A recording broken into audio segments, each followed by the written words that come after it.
press versus the president. A member of the press admits it. Good morning, ladies and gentlemen. This is another Declaration of Truth from your host, Terry A. Hurlbut. This is also Groundhog Day.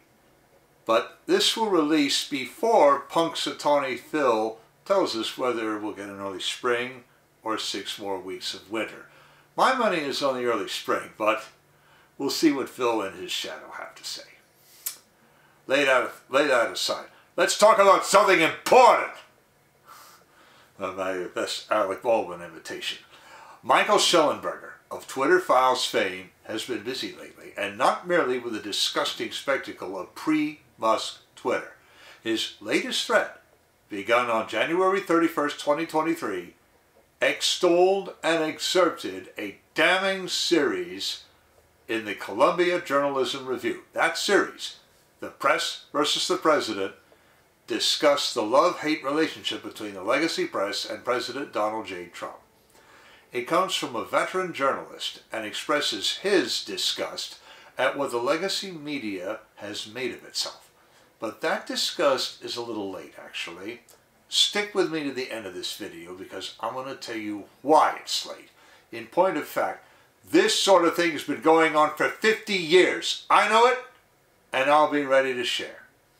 Now, before I get into the thread and the articles it excerpts, I do want to shout out to the prime sponsor of this channel, which is Conservative News and Views. Link in the description. And be sure to check out the awesome CNAV Store. Scroll down near the bottom for that link. Lots of great merchandise there, especially this t-shirt that I have chosen for today, which quotes Aldous Huxley saying, "Facts do not cease to exist because they are ignored." That should be obvious to everyone. One more thing. If you like what you're about to hear, you can like this video. You can also click the bell icon to get a notice every time I come out with a new one. In fact, do you see the new icon, the heart shape with the US dollar sign in it? That's the super thanks icon. If you really want to keep these videos coming, click that and leave me a tip. Any currency will do, so long as it's legal tender. And now, the press versus the president, both the series and the thread. Gerth, Pulitzer Prize winner and former reporter for the New York Times from 1976 to 2005, wrote the series. It appears in CJR in 4 parts, with editor's notes by Kyle Pope, editor-in-chief and publisher of CJR. I have left links in the description to that editor's note and to all 4 parts. Mr. Shellenberger quotes Mr. Gerth extensively. Right now, I would like to quote Mr. Pope. Quote, "No narrative did more to shape Trump's relations with the press than Russiagate. The story, which included the Steele dossier and the Mueller report, among other totemic moments, resulted in Pulitzer Prizes as well as embarrassing retractions and damaged careers. For Trump, the press pursuit of the Russia story convinced him that any sort of normal relationship with the press was impossible." Unquote, Kyle Pope. And it ought to convince anyone who values his liberty that the legacy press is worse than unreliable. I have known this for years. To see a hint of insight from people who worked with and in that press is nothing short of remarkable. And for those of you who are not sure what I mean, insight in psychiatric parlance is that inkling that a mentally disturbed person has that he is disturbed. Shellenberger's colleague, Matt Taibbi, has covered Twitter's role in the Russiagate affair already. Now, Gerth has covered the role of the legacy press. Herewith the thread from Mike Shellenberger, based on The Press versus the President by Gerth. This thread has 52 tweets, and I have chosen to link to the odd numbers, except for number 52 at the end. What you're about to hear is mostly quotes attributed to Jeff Gerth, with some throw-in remarks by Max Shellenberger. So, here we go. Quote, before the 2016 election, most Americans trusted the traditional media and the trend was positive. Today, the U.S. media has the lowest credibility, 26% among 46 nations. Unquote, unquote Jeff Gerth. And here Shellenberger throws in that the Russia collusion hoax had a lot to do with it. Now, continue the quote. Bob Woodward of the Washington Post told me, Jeff, that news coverage of the Russia inquiry wasn't handled well, and that he thought viewers and readers had been cheated. He urged newsrooms to walk down the painful road of introspection. It was Hillary, not Trump, who began her campaign facing scrutiny over Russia ties, including a lucrative speech in Moscow by Bill Clinton, Russia-related donations to the Clinton Family Foundation, and Russia-friendly initiatives by the Obama administration. By 2016, as Trump's political viability grew, and he voiced admiration for Russia's strong leader, Clinton and her campaign would secretly sponsor and publicly promote an unsubstantiated conspiracy theory that there was a secret alliance between Trump and Russia. Paul Krugman, in his New York Times column, called Trump the Siberian candidate. Siberian candidate, that's funny. Citing the watering down of the platform. He must mean the Republican platform. I didn't get that impression. Jeffrey Goldberg, the editor of The Atlantic, labeled Trump a de facto agent of Putin. Matt Taibbi said that the more neutral approach to reporting went completely out the window once Trump got elected, saying anything publicly about the story that did not align with the narrative. The repercussions were huge for any of us that did not go there. That is crazy. Clinton was said to have approved a proposed proposal from one of her foreign policy advisors to vilify Donald Trump by stirring up a scandal claiming interference by Russian security services, according to notes declassified in 2020 of a briefing CIA Director John Brennan gave. Tom Hamburger of the Washington Post told Glenn Simpson that the Clarence Page allegations were found to be baloney and impossible by the paper's Moscow correspondents, according to court records. But not everyone held back. In late September, Michael Isikoff at Yahoo News published. The Clinton campaign put out a statement on Twitter linking to what it called the bombshell report on Yahoo, but did not disclose that the campaign secretly paid the researchers who pitched it to Isikoff. It was a twist to the symbiotic relationship between the media and the national security apparatus. Usually, reporters use pending government action as a peg for their stories. In this case, the government cited the media for their actions. Scary. Turning now to Chapter 2. Jonathan Karl, the ABC White House correspondent, said the media coverage of Trump was relentlessly and exhaustively negative, rather than striving for fairness and objectivity, and did as much to undermine the credibility of the free press as the president's taunts. Bob Woodward, appearing on Fox News, called the Steele dossier a garbage document, and later he said, to be honest, there was a lack of curiosity on the part of the people at the Post about what I had said and why I said this, and I accepted that and didn't force it on anyone. The day before his inauguration, the Times featured a story, Intercepted Russian Communications, part of inquiry into Trump. The piece evoked a strong reaction from FBI Special Agent Peter Strzok, pronounced Strzok, who was leading the FBI inquiry. No substance and largely wrong. The press is going to undermine its credibility. After the election, the Times produced a steady stream of stories about whether Trump conspired with Russians to win the election without knowing whether the allegation was actually true. On March 1st, 2017, the Times stood by the accuracy of its explosive story, but muddied the question of whether Trump associates had contacted senior Russian intelligence officials by noting that the label intelligence official is not always cleanly applied in Russia. The story described Strzok as one of the most experienced and trusted investigators. Hundreds of Strzok's texts became public. One from before the election had Strzok responding to whether Trump would ever become president with this reply, "No, no he won't. We'll stop it." And yet, Strzok said there's no big there. Other FBI documents released in 2020 reflect the same assessment. The inquiry into possible ties between the campaign and Russia, according to one of the agents involved in the case, seemed to be winding down then. Gerard Baker, who was the Wall Street Journal's top editor at the time, said he found the performance by the media in the Trump-Russia saga for the most part to be among the most disturbing, dishonest, and tendentious I've ever seen. The New Yorker's Jane Meyer wrote a lengthy piece about Christopher Steele and his work.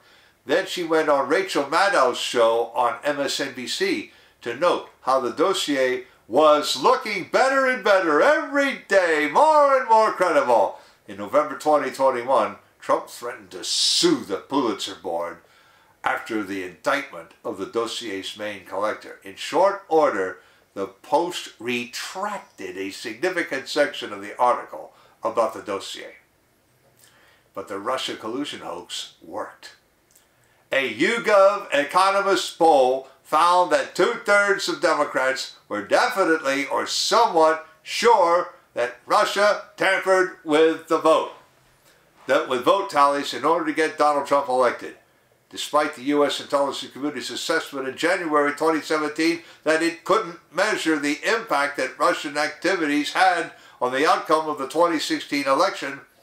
The Times weighed in at over 10,000 words in September. The plot to subvert an election. The first sentence described an obscure banner of Putin unfurled on his birthday, a few weeks before the election on a Manhattan bridge. The report quickly noted that the banner was promoted by a fake Twitter account of a privately owned troll operation in Russia. Even before that, studies, largely ignored by the media, pointed to a more modest impact.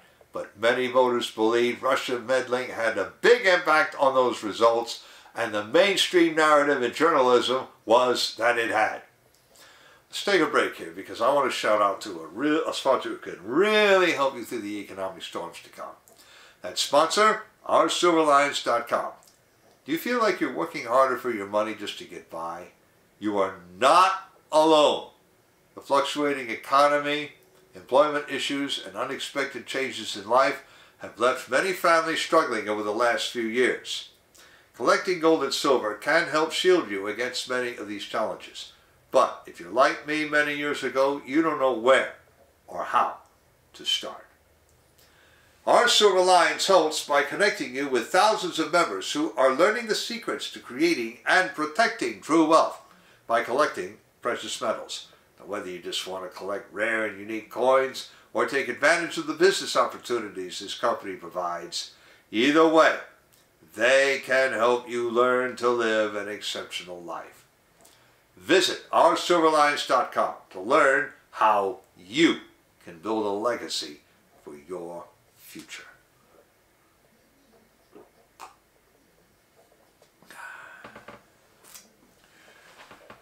As 2019 arrived, BuzzFeed dropped a seeming bombshell. Trump had directed Michael Cohen to lie to Congress about the Moscow project. The special counsel's office issued a rare denunciation of the BuzzFeed story the next day, calling it not accurate.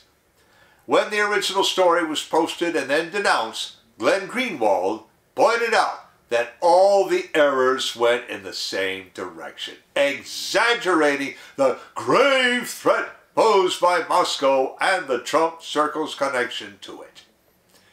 Michael Isikoff had previously begun having doubts about the credibility of the dossier, but Attorney General William Barr's letter pushed him further down that road. He went on MSNBC soon after the letter's release and criticized the network for its coverage of the dossier. The report found multiple links between Trump campaign officials and individuals tied to the Russian government, including Russian offers of assistance. In the end, the investigation did not establish that the campaign coordinated or conspired with the Russian government. Democratic members of the panel, in an addendum, wrote that Paul Manafort's sharing of campaign data is what collusion looks like. But the evidence of Konstantin Klimnik's Kremlin ties is far from certain. And the question of whether Paul Manafort's dealings with him are even murkier. With regard to the motivation for sharing the polling data, Robert Mueller's report said it could not reliably determine why the data was shared or what happened with it. Manafort and his deputy both told Mueller's team that the data was passed on to help Manafort's finances. Chapter 5, The Scandal That Never Ends. The New York Times for many years has cited the Kilimnik-Manafort relationship to defend its controversial story of February 2017 about Trump-Russia ties, noting that the Senate and Treasury statements confirm the article's findings. The Mueller report's implication that the IRA, that's Internet Research Agency, was part of a sweeping Russian government meddling campaign in 2016 was later rebuked by a federal judge, who found only private conduct by private actors and does not link the IRA to the Russian government. Mueller's report cites a review by Twitter of tweets from accounts associated with the IRA in the 10 weeks before the 2016 election, which found that approximately 8.4% were election-related. Only the St. Louis Post-Dispatch covered that part of the report. An Ipsos Reuters poll showed 48% of Americans, 84% of Democrats, and 70% of Republicans still believe Trump or his campaign worked with Russia to influence the 2016 election. Democrats saw Mueller's report as a template to impeach the president. Burr, in an interview, said that a lot of witnesses tried to convey that no one took a lot of Trump's bloviating seriously. They thought that he was letting off steam. White House counsel Donald McGahn himself told Mueller's investigators he believed the president never obstructed justice. Woodward told me the Mueller report was a fizzle, but reporters were never going to declare that it's going to end up dry. Independent counsel John Durham's findings last February described monitoring done at Trump Tower by private researchers to mine internet data to establish an inference and narrative tying Trump to Russia. The business lawyer Michael Sussman billed both the Democratic National Committee and the Clinton campaign in 2016. One result of Durham's investigation has been to further discredit the dossier in the eyes of many in the media. It prompted the Washington Post to retract large chunks of a 2017 article in November 2021 and to follow with a long review of Steele's sources and methods. The Times has offered no such retraction, though the paper and other news organizations were quick to highlight the lack of first-hand evidence. But they rarely, if ever, pointed out that the origin of the FBI inquiry was itself third-hand information at best. On his way out the door as Attorney General, Barr told the Wall Street Journal columnists that the inquiry shouldn't have been opened because there wasn't any evidence. The Times dismissed those remarks. In an interview, Eric Wemple of the Washington Post said that he was horrified over media's devastating portrayal of the dossier. What most dismayed me was the failure of MSNBC and CNN to counter and properly address the questions I was asking them. CNN in November 2021 did a reckoning of the dossier. In May 2020, the Department of Justice dropped the case against General Michael Flynn for lying as a review by Jensen, the U.S. Attorney in St. Louis, and cited FBI's frail and shifting justifications for its ongoing probe of Mr. Flynn. It said the FBI interview was conducted without any legitimate intelligence basis. This is amazing. The article is over, but the reporter adds this, quote, I've avoided opining in my more than 50 years as a reporter. This time, however, I feel obliged to weigh in. Why? Because I am worried about journalism's declining credibility and society's increasing polarization. The two trends, I believe, are intertwined. My main conclusion is that journalism's primary missions, informing the public and holding powerful interests accountable, have been undermined by the erosion of journalistic norms and the media's own lack of transparency. One traditional journalistic standard that wasn't always followed in the Trump-Russia coverage is the need to report facts that run counter to the prevailing narrative. In January 2018, for example, the New York Times ignored a publicly available document showing that the FBI's lead investigator didn't think, after 10 months of inquiry into possible Trump-Russia ties, that there was much there. I interviewed a former top CIA expert on behavior and propaganda, Gerald Post, who told me that leaving important information out of a broadcast or story lowers public trust in the messenger because consumers inevitably find the missing information somewhere else. One frequent catchphrase, people or person familiar with, is widely used by many journalists. The Times used it over 1,000 times. The last executive editor I worked for, Bill Keller, told the staff repeatedly that the phrase was so vague it could even mean the reporter. I reached out to more than 60 journalists. Only about half responded. Of those who did, more than a dozen agreed to be interviewed on the record. However, not a single major news organization made available a newsroom leader to talk about their coverage. The author of the above is 78-year-old Gerth, who won the Pulitzer Prize and worked at the New York Times between 1976 and 2005. Every sentence is well sourced. It is a damning indictment of the U.S. news media. All four parts are gripping. End of thread. Now, most of the reaction varies from there you see, from wow to there you see. I have links in the description to 6 tweets in all. In the there you see category, Judge Alex Ferrer, host of a show called Whistleblower, had this to say yesterday about the press versus the president. Quote, reading this entire thread, you can understand why Trump called the media the enemy of the people. It wasn't isolated journalists, it was entire organizations. What I wish someone would do is put out a comprehensive list of all of the journalists so that we can avoid their reporting, unquote Alex Ferrer. But someone left a very bitter reply citing 4 news organs he said were in the tank for Trump. These were the Epoch Times, Newsmax, Fox, Newsmax, and One American News. Those 4 have relatively low market share, and censorship against them gets worse every day.